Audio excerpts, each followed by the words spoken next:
Well, after 36 years in the business of public participation, public involvement, public affairs, and in fact enjoying a lot of great success and having a good reputation, I still thought it was very important to get a credible third-party validation of my effort. I think it can be very easy for somebody to be a legend in their own mind, but I really see that this is part of a very unique professional community, and I wanted to see if my peers would recognize my work and that whether or not it had rose to the level of a master certification.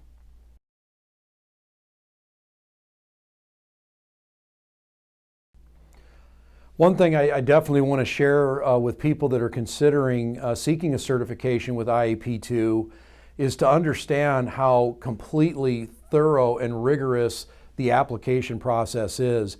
I spent nearly 40 hours preparing my packet.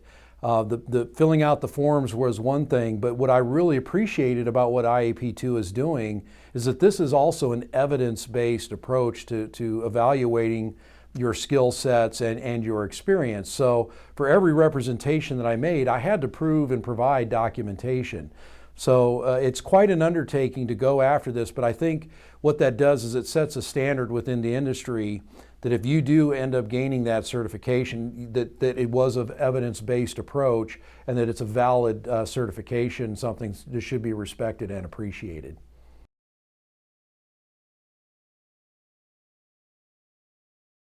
Well, one thing for sure, getting certified is definitely an investment, but I think it's a very wise investment and a very prudent investment.